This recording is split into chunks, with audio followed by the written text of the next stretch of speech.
Hi friends, ఈరోజు ఈ వీడియోలో మన సొసైటీలో డిస్క్రిమినేషన్, వర్ణ వివక్షత అనేటువంటి సాంఘిక దురాచారం బాగా ప్రబలిపోయింది.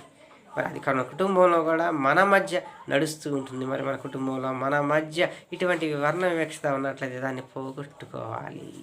మరి అది ఎలా సాధ్యపడుతుంది? భగవద్గీతలో కొన్ని శ్లోకాలను విన్నట్లయితే అవి మనకి అటువంటి వర్ణ వివక్షత, డిస్క్రిమినేషన్ అనేటువంటిది ఒక దురాచారం లేకుండా మనం రూపుమాపుకోవచ్చు మన మనస్సుల్లో కూడా. అది ఎలాగంటే పంచమోధ్యాయంలో 20వ శ్లోకంలో 19వ శ్లోకంలో ఇలా మనకు కనబడుతుంది. చూడండి. ఇహైవ తైర్జిత సర్గో ఏషాం సామ్యే సితం మనః నిర్దోషం హి సమం బ్రహ్మ తస్మాత్ బ్రహ్మణి తే స్థితాః.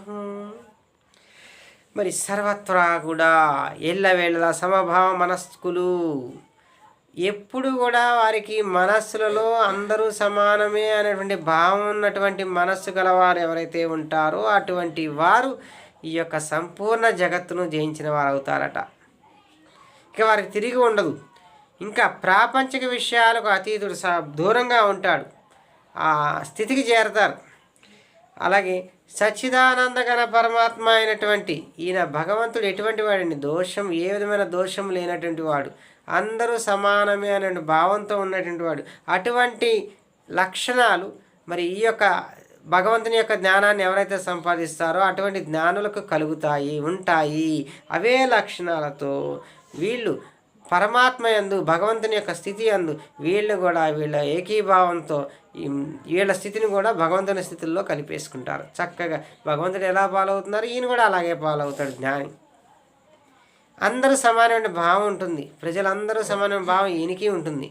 ఏ విధమైన దోషం కనపడనీయడు, ప్రపంచిక విషయాలన్నిటికీ దూరంగా ఉంటాడు. చూడండి ఎంత మంచి కలుగుతుందో. అది ఎటువంటి వారికి సాధ్యపడుతుంది? భగవంత్ ప్రాప్తి ద్వారా, భగవంతుని వాళ్ళ ద్వారా ఆ జ్ఞానాన్ని ఏదైతే సంపాదించారో అటువంటి వారికి భగవంతుడు ఏవైతే చెప్తున్నాడో అటువంటి మంచి విషయాలను వినటం, ఆ వినినటువంటి వాటిని మనం సాధన చేయటం, వాడుకలో మనం అమలు చేసుకోవటం, ఇలా భగవంతుడు ఏవైతే చెప్పాడో అటువంటి మంచి విషయాలన్నింటినీ కూడా మనం చక్కగా చేసినట్లయితే, చక్కగా ఫాలో అయినట్లయితే, ఆ యొక్క మంచి పద్ధతి మనకు కూడా వచ్చినట్లయితే ఆ యొక్క ఉపయోగం మనకు కూడా ఉంటుంది. అంటే అటువంటి వారు భగవంతుని స్థితిలో లీనమవుతారనే విషయం, గొప్ప విషయం మనకి ఈ యొక్క 19వ శ్లోకం ద్వారా మనకి తెలుస్తుంది. మరి దీనివల్ల భగవద్గీత యొక్క శ్లోకాలు వినటం వల్ల కానీ, చదవడం వల్ల కానీ మరి ఇటువంటి దురాచారాలు కూడా, ఆ మనస్సు ఏమైనా ఉంటే కనుక అటువంటి మనసు కూడా పూర్తిగా పోతుంది అనటంలో ఏమాత్రం సందేహం లేదు. మరి ఈ యొక్క వీడియో మీకు నచ్చినట్లయితే ఈ యొక్క కార్యక్రమాన్ని అందరికీ షేర్ చేసి ఇక్కడ సబ్స్క్రైబ్ చేస్తారని మనం చేస్తూ బాయ్ ఫ్రెండ్స్.